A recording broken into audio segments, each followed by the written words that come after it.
போன ஞாயிற்றுக்கிழமையிலிருந்து பல செலிபிரிட்டீஸான பிரியங்கா சோப்ரா, கரீனா கபூர், நம்ம சவுத்ல சமந்தா, அதுக்கப்புறம் ஆலியா பட் இவங்க எல்லாருமே ஆல் ஐஸ் இன் ராஃபா அப்படின்ற ஒரு போஸ்ட்டை ஷேர் பண்ணிட்டு வராங்க. இந்த போஸ்ட் கிட்டத்தட்ட 44 மில்லியன் தடவை பல சோஷியல் மீடியால ஷேர் பண்ணப்பட்டிருக்கு. அது என்ன ஆல் ஐஸ் இன் ராஃபா? அதை பத்தி ஒரு குவிக் இன்ஃபோ பைட் பார்க்கலாம். எல்லாருக்குமே இஸ்ரேல் ஹமாஸோடைய வாரை பத்தி நல்லா தெரியும். ஹமாஸ் அப்படின்றது ஒரு தீவிரவாத அமைப்பு. அது 1987ல இந்த அமைப்பு ஃபார்ம் பண்ணப்பட்டிருக்கு. பல வெஸ்டர்ன் கண்ட்ரீஸ் இந்த தீவிரவாத அமைப்பை பேன் பண்ணியிருக்காங்க.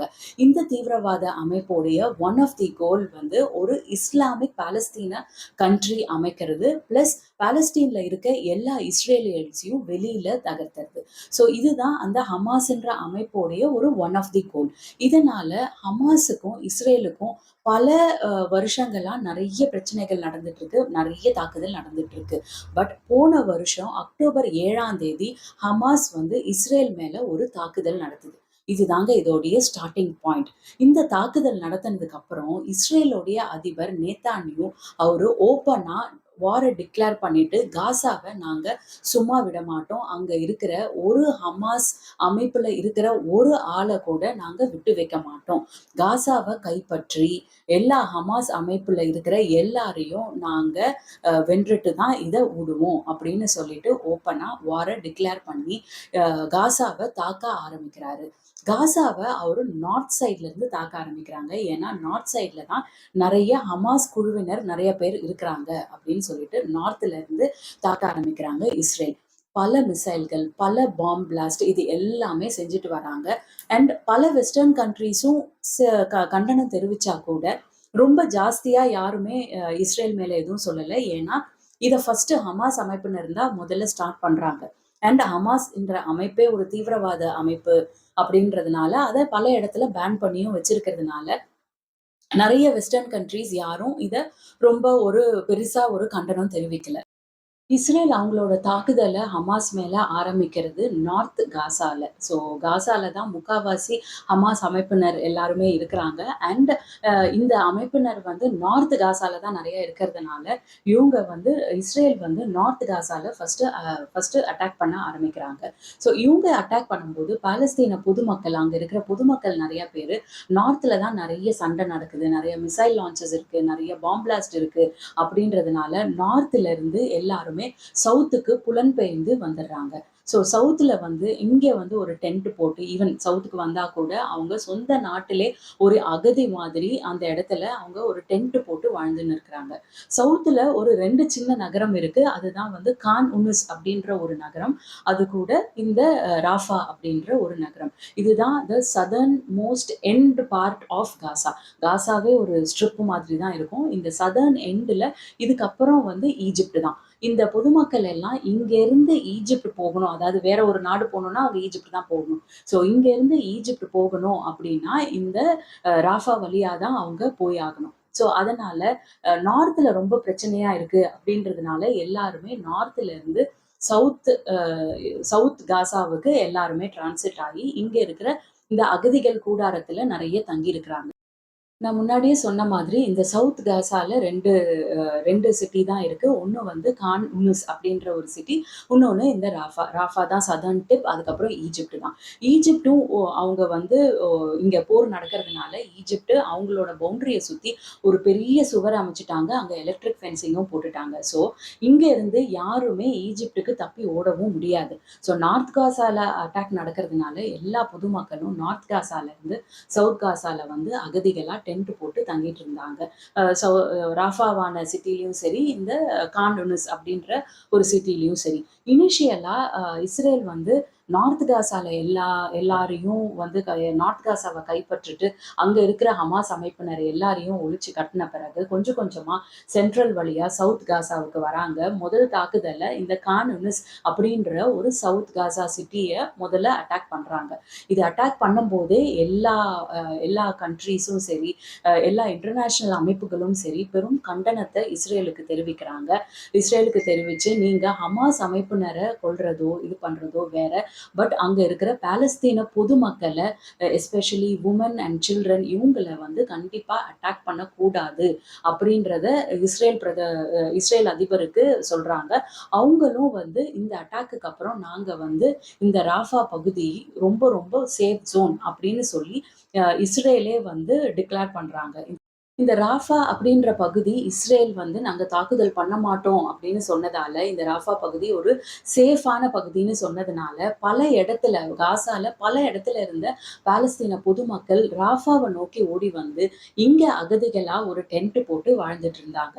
அண்ட் பல இன்டர்நேஷனல் அமைப்புகளும் என்ன பண்ணுச்சு அப்படின்னா, அவங்களுடைய ரிலீஃப் மெஷர்ஸ் லைக் சாப்பாடு, மெடிசின்ஸ் இது எல்லாத்தையுமே ராஃபா பகுதிக்கு தான் அனுப்பி வச்சது.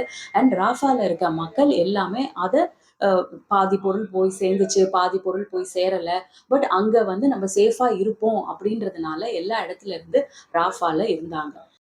இந்த மாதிரி ஒரு நேரத்துல தான் இஸ்ரேல் ரஃபா பகுதிக்குள்ள 2 முக்கியமான ஹமாஸ் அமைப்பினர் இருக்கிறாங்க அப்படின்னு சொல்லிட்டு, ரஃபா மேல பயங்கரமான ஒரு தாக்குதல நடத்துது. இந்த தாக்குதல்ல பல உயிர்கள் சேதமடைகிறது. பல 1000 மக்கள் வந்து இந்த இதுல வந்து காயமடையறாங்க. நெறைய பேருடைய கை, கால் எல்லாமே இழக்கப்படுது. நெறைய குழந்தைகள், நெறைய வுமன் இவங்க எல்லாருமே தீயில கருகி போறாங்க. பல குடும்பத்துல நெறைய பேர் இறந்து, ஒருத்தர் மட்டும் இருக்கிறாங்க. ரொம்ப பரிதவிக்கிற ஒரு மொமெண்ட் தான் வந்து அவங்க வந்து கிரியேட் பண்ணியிருக்காங்க. இந்த கொடூரமான தாக்குதலை இஸ்ரேல் பண்ணதுக்கு அப்புறம் பல அமைப்புகள், பல நாடுகள் எல்லாருமே என்ன சொல்லியிருக்காங்க அப்படின்னா, நீங்க ஹமாஸ் அமைப்பினர கொல்றது வேற விஷயம். பட் இங்க நெறைய பொதுமக்கள், பாலஸ்தீன்ல இருக்கிற நெறைய பொதுமக்கள், வுமன், கிட்ஸ் இவங்கள எல்லாரையும் நீங்க தாக்குதல் படுத்துறது கொஞ்சம் கூட சரியில்ல. பிளஸ் அவங்க இந்த ராஃபான்ற பகுதி ரொம்ப சேஃப் ஜோனா டிக்ளேர் பண்ண பிறகு, அதுக்கப்புறம் இந்த இடத்த வந்து அவங்க வந்து டார்கெட் பண்ணி அடிக்கிறது கொஞ்சம் கூட கரெக்ட் இல்ல அப்படின்னு பல கண்ட்ரீஸ் இவங்களுக்கு கண்டனம் தெரிவிச்சிருக்காங்க. அமெரிக்காவும் என்ன சொல்லியிருக்காங்க அப்படின்னா, நாங்க வந்து நீங்க இதையே கண்டினியூ பண்ணீங்க அப்படின்னா, நாங்க வந்து உங்களுடைய வெப்பன் சப்ளை நாங்க வந்து நிறுத்திடுவோம் அப்படின்னும் சொல்லியிருக்காங்க. பல நாடுகள் இதுக்கு கண்டனம் தெரிவிச்சதுக்கப்புறம், இஸ்ரேலுடைய அதிபர், "இத நாங்க வந்து இன்வெஸ்டிகேட் பண்றோம். நாங்க வந்து ஹமாஸ் அமைப்பினர தான் டார்கெட் பண்ணோம். நாங்க வந்து இந்த ராஃபா பகுதிய டார்கெட் பண்ணல. பட் நாங்க வந்து என்ன நடந்துச்சு அப்படின்னு இன்வெஸ்டிகேட் பண்றோம்" அப்படின்னு சொல்லியிருக்கிறாரு. இந்த போர் தொடங்குனதிலிருந்து கிட்டத்தட்ட பல 1000 மக்கள் இந்த போர்னால இறந்திருக்காங்க. மோஸ்ட்லி இத இறந்தது வந்து பொதுமக்கள் தான். ஆனா இஸ்ரேலோடைய நோக்கம் வந்து ஹமாஸ் அமைப்பினர வந்து கொல்றது தான் அவங்களோட போரே ஹமாஸ் அமைப்பினர அப்போஸ் பண்ணி தான் அவங்களுடைய போர். பட் ஆனா இவங்க இஸ்ரேல் என்ன சொல்றாங்க அப்படின்னா, ஹமாஸ் அமைப்பினர் பல டனல்ஸ்குள்ள இருக்காங்க. அண்ட் இந்த டனல்ஸ்க்கு மேல தான் நிறைய ஹாஸ்பிட்டல்ஸ், நிறைய இன்ஸ்டிடியூஷன்ஸ் இது எல்லாமே கட்டப்பட்டிருக்கு. அண்ட் இந்த ஹமாஸ் அமைப்பினர் இந்த காசா பகுதியில பல இடத்துல புகுந்திருக்கிறாங்க. அவங்க வந்து இந்த காமன் பாப்புலேஷன், அதாவது இந்த பொதுமக்களை எல்லாருமே ஒரு ஷீல்டா, ஹியூமன் ஷீல்டா அவங்க வந்து யூஸ் பண்றாங்க. அதனால தான் வந்து எங்களால வந்து ஹமாஸ் அமைப்பினரை நாங்க தாக்குதல் பண்ணும்போது நிறைய பொதுமக்கள் இறக்குறாங்க அப்படின்னு சொல்லிட்டு. ஸோ இதுக்கு வந்து தீர்வே கிடையாது. இந்த ஹமாஸ் அமைப்பினர் வந்து மக்களோட கலந்து இருக்கும் பட்சத்துல அவங்க இந்த ஹமாஸ் அமைப்பினரை மட்டும் தாக்குதல் நடத்தவே முடியாது. ஸோ இஸ்ரேல் என்ன தாக்குதல் நடத்தினாலும் பல 1000 உயிர்கள் அந்த காசா பகுதியில போகதான் போறாங்க. இந்த உயிர்கள் எல்லாமே பொதுமக்கள், லைக் எஸ்பெஷலி உமன், சில்ட்ரன் இவங்க எல்லாம் தான். தாக்குதல் ராஃபா மேல நடந்த தாக்குதல் அண்ட் அதனால பல உயிர்கள் போனது, பல பேர் வந்து காயமடைஞ்சதுனால தான் வந்து எல்லாருமே இந்த ஆல் ஐஸ் இன் ராஃபா அப்படின்ற போஸ்ட்டை வந்து நிறைய இடத்துல ஷேர் பண்ண ஆரம்பிச்சிருக்காங்க. இது உலக அளவில் நிறைய celebrities like international celebrities plus நம்மளுடைய பாலிவுட் செலிபிரிட்டிஸ் அண்ட் நிறைய இன்டர்நேஷனல் அசோசியேஷன்ஸ், பல கண்ட்ரி, உலக அளவில் நிறைய கண்ட்ரி இதை வந்து ஆல் ஐஸ் இன் ராஃபா அப்படின்னு சொல்லி ஷேர் பண்ண ஆரம்பிச்சிருக்காங்க. இது என்ன சொல்றோம் அப்படின்னா, நம்ம எல்லாருமே ராஃபாவை உத்து நோக்கிட்டு இருக்கோம். நீங்க இஸ்ரேலான நீங்க இந்த ராஃபால இருக்க பொதுமக்களை எப்படி வந்து நீங்க வந்து தகர்த்திருக்கீங்க அப்படின்னு நாங்க பார்த்துட்டு தான் இருக்கிறோம் அப்படின்னு சொல்லியிருக்காங்க. இந்த கண்டனத்துக்கு அப்புறம் இஸ்ரேல் வந்து ஒரு என்கொயரி நாங்க போடுறோம், இது என்ன நடந்துச்சு அப்படின்னு நாங்க பார்க்குறோம் அப்படின்னு சொல்லியிருக்காங்க.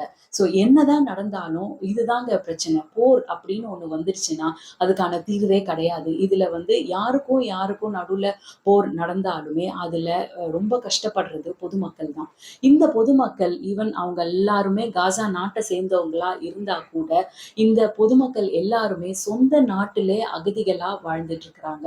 இதெல்லாம் வந்து ரொம்ப கொடூரமான தருணம்.